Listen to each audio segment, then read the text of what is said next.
여러분 안녕하세요. 풍성한 삶의 기초 11번째 만남 그리스도를 닮아가기 3장 가장 중요한 성장 원리 믿음에 대해서 나누겠습니다.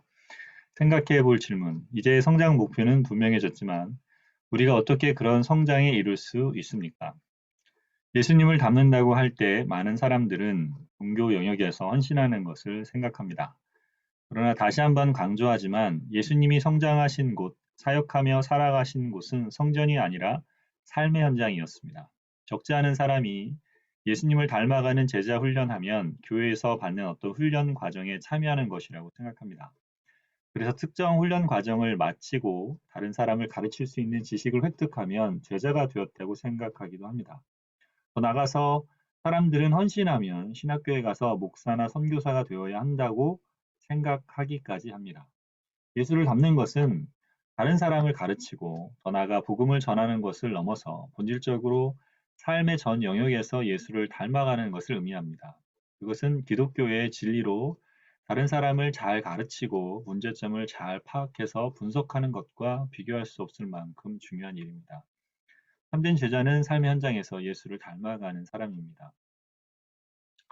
믿음의 원리. 참된 제자로 성장해 가는 진정한 제자 훈련에서 가장 중요한 것은 무엇일까요? 그것은 믿음입니다. 믿음은 우리가 구원을 받는 초기에만이 아니라 예수를 닮아가는 전 과정에서 가장 필요합니다. 믿음의 원리는 풍성한 삶의 기초 훈련의 중심을 관통하는 아주 중요한 원리입니다. 여기서 말하는 믿음이란 우리가 앞에서도 언급했듯이 하나님이 우리를 위해서 행하신 일을 전인격적으로 받아들이는 것입니다. 즉, 예수님이 우리를 위해 하신 일, 하고 계신 일, 앞으로 하실 일을 그대로 받아들이는 것입니다. 요한복음 19장 30절에 보면 예수님은 십자가에서 다 이루었다고 말씀하셨습니다. 이는 우리를 구원하기 위해서 해야 할 일을 다 하셨다는 뜻입니다. 예수님이 우리를 위해 하셔야 할 일의 본질적인 부분을 다 하셨다는 말씀입니다. 그래서 우리는 성경을 통해서 예수님이 하신 일을 배우고 그것을 인격적으로 받아들임으로써 그분을 닮아갈 수 있습니다. 예수님이 하신 일을 믿음으로 받아들여 우리의 것으로 만들므로써 우리가 점차적으로 변화될 수 있습니다. 이는 예수님을 닮아가는 중요한 원리입니다. 예를 들어 그리스도인들은 온유해야 한다고 생각하고 결단한다고 해서 온유해지는 것이 아닙니다. 어떤 사람은 온유해야 한다는 생각을 하도 자주 하니 나중에는 강박이 되어서 온유는커녕 오히려 짜증이 난다고 말합니다. 겸손해야겠다고 반복적으로 생각해서 자신이 좀 더 겸손해졌다고 느끼고 우쭐해지니 내가 정말 겸손해진 것인가 질문이 생긴다고도 합니다. 하지만 우리는 예수님을 닮겠다며 겸손해야 돼, 온유해야 돼 라고 자신에게 되뇌이며 사는 것이 아니라 예수님이 우리를 구원하시기 위해서 얼마나 놀라운 일을 행하셨는지를 이해하고 그것을 믿음으로써 즉 전인격적으로 받아들임으로써 그 진리로 우리 자신이 변화되는 것을 경험합니다. 예수님이 우리 신분을 바꾸시고 우리로 예수를 닮게 만드신다는 사실을 믿고 나갈 때 우리 속에 그의 성품이 점점 생겨납니다. 그래서 우리는 믿음의 원리를 정리해 볼 필요가 있습니다. 우리가 예수님이 하신 일을 믿음으로 받아들였을 때에 우리에게 어떤 일이 일어났는지 살펴봅시다. 믿음으로 의롭다함을 받음. 먼저 로마서 3장 24절 25절을 보겠습니다. 그러나 사람은 그리스도 예수 안에서 얻은 구원으로 말미암아 하나님의 은혜로 값없이 의롭다는 선고를 받습니다. 하나님께서는 이 예수를 속죄 제물로 내주셨습니다. 그것은 그의 피를 믿을 때에 유효합니다. 우리가 은혜로 의롭다고 여김을 받았다는 것이 이 본문의 핵심입니다. 세번역에서는 의롭다는 선고를 받았다고 표현했는데 이것이 법정 용어이기 때문에 이 번역도 가능하다고 생각합니다. 하나님이 주시는 은혜로 우리는 의롭다고 여김을 받게 되었습니다. 이 말은 유교적인 의미에서 의인이 되었다는 뜻이 아닙니다. 성경에서 의롭게 된다는 것은 하나님 앞에 설 수 있는 존재가 되었다는 뜻입니다. 원래 죄인인 우리를 위해 예수님이 속죄 제물이 되어 주셨기 때문에 우리가 감히 하나님 앞에 설 수 있는 특권을 갖게 되었습니다. 이 놀라운 은혜가 어떻게 우리의 것이 됩니까? 우리가 하나님이 하신 일을 전인격적으로 받아들일 때, 곧 예수님이 하신 일을 믿을 때 우리의 것이 됩니다. 예수님이 우리를 위해 돌아가셔서 우리의 죄의 대가를 다 지불하셨다는 것을 믿는 것입니다. 로마서 3장 25절에서 그의 피를 믿을 때라는 말은 우리를 위해 돌아가실 때 흘린 그 피를 믿는다는 뜻입니다. 이것이 우리 믿음의 출발점입니다. 이로써 우리는 하나님 앞에서 의롭다 여김을 받아서 감히 하나님 앞에서 고개를 들고 설 수 있게 되었습니다. 이 신비와 은혜를 다시 한번 생각해 보십시오. 우리는 하나님 앞에서 감히 고개도 들 수 없는 존재입니다. 신음소리조차 함부로 낼 수 없는 그런 존재입니다. 그런 우리를 하나님이 받아주셨습니다. 우리는 감히 그분 앞에 서서 하나님을 아버지라고 부를 수 있게 하셨습니다. 우리를 감히 그분 앞에 서서 하나님을 아버지라 부를 수 있게 하셨습니다. 믿음으로 이 놀라운 축복이 가능합니다. 하나님 앞에서 예배할 때 자신에게 특별한 느낌이 없다고 해서 예배가 잘 되지 않았다고 생각하는 사람들이 있습니다. 그러나 이는 철저히 자기 중심적인 생각입니다. 우리처럼 자격 없는 자를 부르셔서 하나님 앞에 설 수 있는 존재로 세우셨으니 우리가 그것을 느끼거나 느끼지 않거나 상관없이 하나님이 우리 같은 존재에게 이렇게 놀라운 축복을 주셨다는 사실을 믿음으로 받아들이고 하나님 앞에 서야 합니다. 이것이 참된 예배입니다. 이렇게 하나님이 우리를 위해서 하신 일을 받아들이고 묵상할 때 이에 따르는 깨달음도 느낌도 체험도 따라옵니다. 가하상도 마찬가지입니다. 난 훌륭한 사람이야. 난 아름다운 사람이야. 난 사랑받기 위해 태어난 사람이야 라고 자기 쇠뇌를 한다고 해서 자아상이 좋아지지 않습니다. 예수님의 피에 근거해서 하나님이 자신을 받으셨다는 사실, 자기같이 부족한 자를 받으셨다는 사실에 전인격적으로 동의하고 하나님의 시각으로 자신을 바라보게 될 때 우리의 자아상은 건강해집니다. 믿음으로 하나님과 화평을 누림. 다시 말하지만 하나님이 행하신 진리를 이해하고 믿음으로써 우리가 점진적으로 변화됩니다. 로마서 5장 1절 2절에도 비슷한 이야기를 합니다. 그러므로 우리는 믿음으로 의롭다 하심을 받았으므로 우리 주 예수 그리스도로 말미암아 하나님과 더불어 평화를 누리고 있습니다. 우리는 또한 그리스도로 말미암아 지금 서 있는 은혜의 자리로 나오게 되었으며 하나님의 영광에 이르게 될 소망을 품고 자랑을 합니다. 이 구절에는 믿음으로라는 말이 두 번 나옵니다. 먼저 우리가 믿음으로 의롭다 하심을 받았다고 말합니다. 이것은 조금 전 로마서 3장 24절에도 나온 내용입니다. 그래서 이제 주 예수 그리스도로 말미암아 하나님과 평화를 누리고 있다고 말합니다. 우리는 지금 하나님과 화평을 누리는 단계에 와 있습니다. 2절에는 또한 믿음으로 우리가 은혜의 자리에 나오게 되었다고 말합니다. 우리가 지금 서 있는 자리는 하나님과 평화를 누리고 하나님의 사랑을 받고 하나님의 품에 안겨 하나님을 마음껏 예배하며 살아가는 자리입니다. 이를 본문에서는 은혜의 자리라고 표현했습니다. 한번 생각해 보십시오. 인생살이가 어려울 때가 참 많습니다. 어떤 때는 힘든 일이 한꺼번에 몰려와서 사방으로 에워싸임을 당한 느낌이 들 때도 있습니다. 이럴 때 자신이 뭔가를 잘못해서 하나님이 벌을 주신다고 생각하는 사람들이 많습니다. 또는 자신의 부족함에서 그 원인을 찾고 죄책감에 괴로워하기도 합니다. 자신의 부족함을 냉철하게 살피는 것은 당연히 필요한 일이지만 믿음으로 사는 그리스도인들은 이러한 상황에서도 우리를 의롭다 하신 하나님, 우리를 정죄하거나 심판하지 않으시고 완전히 받으신 하나님을 신뢰합니다. 이것이 바로 하나님과 화평을 누리는 자들이 서 있는 은혜의 자리입니다. 이들은 하나님께 노래하고 하나님을 아버지라 부르고 하나님과 특별한 관계를 맺을 뿐만 아니라 그것을 기초로 매일의 삶을 자신 있고 의연하게 살 수 있습니다. 바로 이 자리에 우리가 믿음으로 들어왔습니다. 자기 아들을 아끼지 않고 내어주신 분이 우리와 함께 계시다는 것, 그분과 우리가 평화를 누리고 있다는 것, 우리가 받아야 할 모든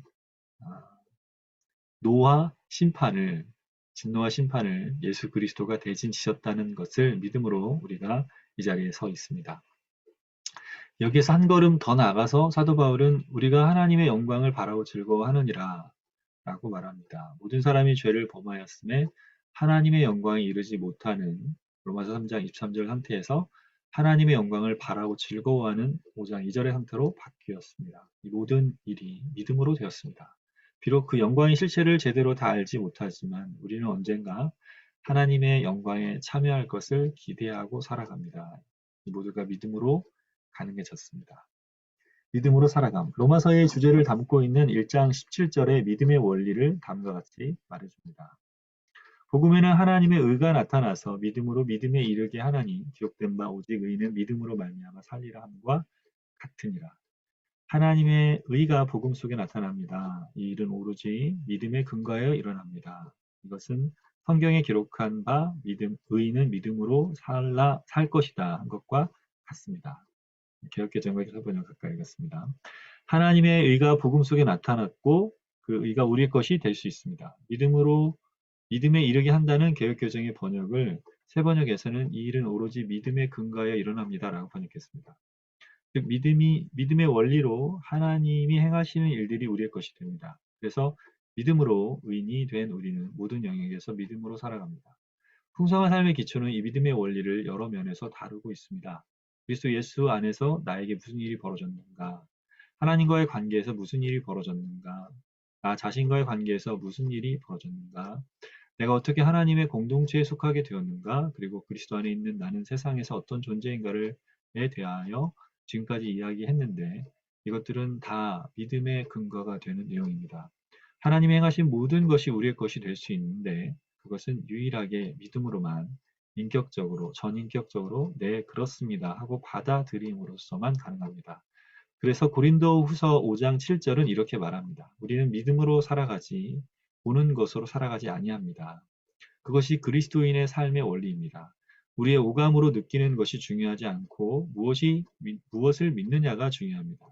하지만 우리 시대는 끊임없이 느낌을 강조합니다. 오늘날은 옛날보다 믿음을 갖기가 더 어려워진 것 같습니다. 나라는 존재가 아주 중요한 시대이기 때문입니다. 특별히 내가 어떻게 느끼는가, 내가 어떻게 감동을 받는가가 중요하게 여겨지는 시대입니다. 인류 역사에서 나의 존재를 이토록 강조한 때가 없었습니다. 이는 좋은 점도 많지만 나쁜 점도 많습니다. 모든 것의 기준이 자기 자신이 되어서 자기 감정과 느낌에 따라 진리도 재단합니다. 자기가 느끼지 못하면 그것은 진리가 아니라고 합니다. 설교나 강의를 들을 때도 느낌이 와야 합니다. 뭔가 느낌이 오는 것이 있어야 좋은 강의이고 은혜로운 설교입니다. 때때로 아무리 옳은 이야기를 해도 아무런 느낌이 오지 않는 경우가 있는데 그것은 듣는 사람이 너무 피곤해서 그럴 수도 있습니다. 이럴 때 초콜릿 같은 것을 먹어서 혈당량이 높아지면 기분도 좋아져서 똑같은 내용을 들으면서도 은혜 받는 느낌을 가질 수도 있습니다. 우리의 자기중심이라는 것이 얼마나 쉽게 조작될 수 있는지 모릅니다. 우리는 느끼는 대로 따라가지 않고 믿는 대로 따라가야 합니다. 다시 한번 강조하지만 우리가 정말 믿는가, 무엇을 믿는가가 중요합니다. 믿음의 특징, 행함. 앞에서 믿음이란 하나님이 하신 일에 전인격적으로 반응하는 것이라고 정의 내린 바 있습니다. 그렇다면 이러한 믿음에는 어떤 특징이 있을까요? 데살로니가전서 1장 3절에 기막힌 표현이 나옵니다. 너희 믿음의 역사와 사랑의 수고와 우리 주 예수 그리스도에 대한 소망의 인내를 우리 하나님 아버지 앞에서 끊임없이 기억함이니. 바울은 데살로니가 교인의 세 가지 특징을 믿음, 소망, 사랑으로 간단히 표현하는데 믿음에는 역사, 행위, 워크, 사랑에는 수고, 소망에는 인내가 있다고 합니다. 간단하지만 참 중요하고도 심오한 내용을 다루고 있습니다. 인내가 없으면 소망이 아닙니다. 성경적인 소망은 반드시 인내로 나타나게 되어 있습니다. 수고 없는 사랑은 가짜입니다. 사랑한다고 말하는 것은 가짜입니다. 사랑에는 반드시 수고가 있습니다. 마지막으로 믿음에는 역사, 워크가 있습니다. 믿음에는 행함이 있습니다. 우리가 무엇인가를 믿으면 그 믿음은 말로만 하는 고백이 아니라 행함으로 반드시 나타납니다. 특별히 이 점을 강조한 사람이 바로 야고보 사도입니다. 야고보서 2장 17절은 이렇게 말합니다. 이와 같이 믿음의 행함이 따르지 않으면 그 자체만으로는 죽은 것입니다. 어떤 사람은 야고보는 행함을, 바울은 믿음을 강조한다고 말하지만 바울이나 야고보나 모두 살아있는 믿음, 곧 행함으로 나타나는 믿음을 이야기합니다. 정말 믿는다면 행함은 따라옵니다. 진리와 믿음과 행함의 관계는 매우 중요합니다. 이것을 다음과 같이 표현할 수 있겠습니다. 진리, 하나님이 우리를 위해 하신 일, 믿음, 하나님이 하신 일에 대한 인격적인 수용, 행함, 우리가 믿는 내용이 삶의 나타남, 변화, 예수님을 닮아가는 우리의 삶. 이렇게 순차적으로 되는 거죠. 먼저 하나님이 우리를 위해 행하신 진리가 있습니다. 우리는 그 진리를 믿습니다. 그러면 우리가 믿는 만큼 행함이 나타납니다. 이렇게 행함이 나타나면 점점 예수님을 닮아가며 변화됩니다. 하나님의 진리를 진리로 받아들이면, 즉 믿으면 거기서 행위가 나오고 삶의 변화가 나타납니다. 이 변화 과정을 기억하십시오. 그러니 우리가 예수를 닮기 위해 변화되는 과정에서 믿음이 없으면 모든 것이 허사입니다. 믿음은 이 하나님의 진리를 우리 삶에 드러내는 근본 원리, 곧 연결고리입니다. 예수님과 관련된 구체적인 예들을 생각해 봅시다. 하나님은 아들을 희생시키면서까지 우리를 사랑하셨습니다. 우리는 하나님께 특별한 존재입니다. 우리는 이 진리를 진정으로 받아들이고 살려고 애씁니다. 그런데 살다가 우리보다 잘난 사람을 만날 때면 난 왜 이렇게 엉망일까? 나는 왜 일이 구질구질할까라는 생각이 자연스럽게 떠오릅니다. 혹은 반대로 우리보다 훨씬 못한 사람을 보면 난 참 다행이다라고 생각합니다. 하지만 이것은 느낌에 주목하는 것입니다. 다른 사람과 자신을 비교하면 우월하게 느낄 수도 있고 열등하게 느낄 수도 있습니다. 하지만 하나님이 자기 아들을 희생하면서까지 자신을 사랑하신다는 사실을 받아들인 사람의 실제적인 반응은 마음의 평안으로 나타납니다. 남과 비교해서 자신이 떨어지거나 좀 더 잘날 수 있지만 그것이 중요한 문제가 아닙니다. 자신을 그리스도 안에서 용납하시고 자신을 특별한 존재로 지으셨다는 믿음이 있다면 자신을 있는 그대로 받아들이고 하나님께 감사하게 됩니다. 공동체 생활도 마찬가지입니다. 교회에 오래 다니다 보면 함께 있는 힘든 사람이 꼭 생깁니다. 그럴 때 우리가 무엇을 따라야 합니까? 관계가 힘들다는 것은 우리의 느낌입니다. 어떤 사람을 보면 마음의 평안이 깨지고 기분이 나쁘면서 불편해집니다. 오래 알고 지내다 보면 상대방의 약점과 문제점을 훤히 알게 되어 그 사람 참 피곤하다고 느낍니다. 이것이 우리가 느끼는 느낌입니다. 이 느낌이 다 옳을 수도 있습니다. 그런데 하나님이 그 사람을 사랑하시고 예수님이 그 사람을 위해서 죽으셨으며 그 사람을 그리스도 안에서 우리와 한 가족으로 만드셨다는 것은 사실입니다. 이런 사실을 믿음으로 받아들이면 그 사람을 대할 때 그저 불편하고 피곤하기만 하지는 않습니다. 그 사람이 아무리 싫어해도 하나님이 그 사람을 변화시키고 계심을 믿으면 그를 향한 우리의 태도와 행동에 변화가 생깁니다. 또 하나님은 세상에 있는 모든 물질을 우리에게 주셨습니다. 우리가 믿음으로 그 사실을 받아들였다면 우리에게 있는 물질은 하나님의 것이므로 어떻게 그것을 사용할지 그분께 여쭤보아야 합니다. 그런데 옆집 사람은 우리보다 돈도 훨씬 잘 벌고 다른 사람은 아랑곳하지 않고 마음껏 즐기면서 사는 모습이 눈에 들어옵니다. 그때 우리에게 정말 믿음이 있다면 나도 악자까지 돈 모아서 즐기면서 살아야지 하고 생각하지 않고 하나님 제게 주신 재물을 어떻게 사용하죠? 라고 구하게 됩니다. 그러면 하나님이 검소하게 살면서 나눠라 하고 말씀하시거나 너와 가족을 위해 내게 준 것을 누려라 하고 말씀하십니다. 하나님은 우리를 위해서 무엇을 하셨는지를 잘 이해하고 받아들이면 그에 따라서 행함이 나올 수밖에 없습니다. 사업이 잘 안 되고 인생이 잘 안 풀릴 때가 또 얼마나 많습니까? 그럴 때 하나님의 말씀을 기억해 보십시오. 하나님은 내가 너를 주관한다, 너를 인도한다, 모든 것이 합력하여 선을 이룬다라고 말씀하셨습니다. 이 말씀을 정말 받아들였다면 사업이 잘 안 될 때 다른 사람들에겐 행운이 따르는데 나는 지지를 운도 없지 하며 조바심을 내고 스트레스를 받는 것이 아니라 하나님 제가 뭘 잘못한 게 있나요? 하고 하나님께 구하면서 자신과 하나님의 사업을 점검하는 여유가 생깁니다. 예수를 믿으면 사업이 잘 된다는 이야기가 아닙니다. 하지만 적어도 하나님을 믿으면 어려운 상황에서 다른 사람들과는 다른 자세를 취하게 됩니다. 하나님이 우리를 주관하시는 사실을 믿기에 다른 종류의 행동이 나옵니다. 세상을 살다 보면 사람들에게 모함이나 비난을 당하는 상황도 있습니다. 그런 상황에 기억해야 할 말씀이 있습니다. 하나님이 너 아신다. 너의 진실성을 하나님이 아신다. 그걸 내가 가서 굳이 이야기하려 하지 마라. 해봤자 변명밖에 되지 않으니 넌 하나님 믿고 가만히 내 갈 길을 가라. 보통 세상 사람들은 비난을 당하면 견디지 못합니다. 변명하고 반박하고 그러다 악수를 두고 거짓말을 하게 됩니다. 이런 상황에서 하나님이 정말 나를 받으셨구나. 하나님이 내 마음을 정말 아시는구나 라고 깨닫고 그 말씀을 믿으면 잠잠히 자기 길을 갈 수 있습니다. 그렇게 우리는 예수님을 닮아갑니다. 예수님이 우리를 위해 하신 일을 믿음으로 받아들이면 그것이 행함으로 나옵니다. 이것이 믿음의 원리입니다. 이런 이야기들은 끝도 없이 많겠지만 위의 이야기를 정리하면 오른쪽 페이지 위에 표와 같습니다. 그리스도인의 삶의 열매는 믿음으로 나타납니다. 믿음은 우리의 노력과는 다릅니다. 믿음은 하나님이 하신 일을 알고 받아들이는 것입니다. 그리스도 안에서 이루어진 일을 전인격적으로 받아들이면 그에 따른 열매가 있습니다. 진실한 믿음은 열매를 맺습니다. 그렇기 때문에 하나님이 우리를 위하여 무엇을 하셨고 지금도 무엇을 하고 계신지를 아는 것이 가장 중요합니다. 하나님이 하시는 일을 알지 못하면 우리가 믿는 것도 없기 때문입니다.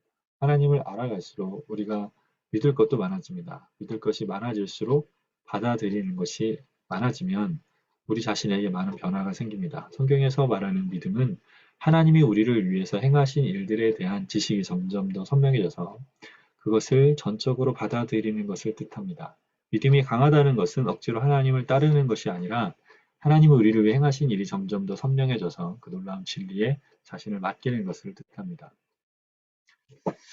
표가 있네요. 예, 앞에 말했던 표인데 여기 진리 그리고 상황, 믿음, 그 행함과 반응에 대해서 표가 있습니다. 하나님이 나를 사랑하신다. 이것이 진리인데 상황에서 나보다 잘난 사람이 나타나게 되면 믿음 있는 사람은 그 사람이 나보다 잘난 건 사실이지만 그건 문제가 아니다 하며 평화를 누립니다. 그러나 믿음이 없는 반응은 내 인생은 왜 이리 엉망일까 하는 생각을 하게 됩니다.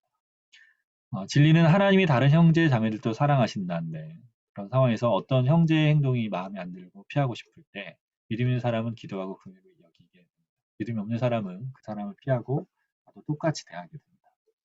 진리는 물질은 하나님이 주신 것이다 말하는데 상황에 옆집 사람은 나보다 돈을 많이 벌지만 나누지 않고 자기 것을 누리고 살고 있다. 내 믿음의 행동은 하나님이 내게 맡기신 것이므로 검소하게 쓰고 나누려 하는데 믿음 없는 행동은 옆집 사람처럼 나도 그렇게 해야지 하는 생각을 하게 됩니다. 진리는 하나님이 우리 인생을 주관하고 인도하신다 이렇게 말하는데 상황은 인생의 어려움이 닥치고 사업이 잘 안 풀리는 상황 가운데 믿음 있는 사람은 나는 그리스도 안에 있고 하나님은 나를 눈동자처럼 지키신다. 하나님께 기도하며 기다리는 여유를 갖게 됩니다. 믿음 없는 행함은 조바심과 스트레스와 두려움 가운데 있게 되죠. 하나님이 나를 아시고 나를 받아주셨다는 진리가 있는데 어떤 상황 속에 사람들이 모함하고 욕을 할 때 믿음을 가진 사람은 하나님을 믿으면 자신이 가야 할 길을 꾸준하게 걸어갑니다. 믿음이 없는 반응은 억울함을 견딜 수 없어서 변명하고 묵상 질문. 야고보서 2장 17절을 깊이 묵상해 봅시다. 예, 당신은 하나님이 당신을 위해서 하신 일 가운데 특별히 무엇을 믿습니까? 하나님과의 관계, 자신과의 관계, 세상과의 관계. 하나님은 당신을 위해서 어떤 일을 하셨습니까? 당신이 그것을 진정으로 믿어 믿음이 역사하고 있습니다.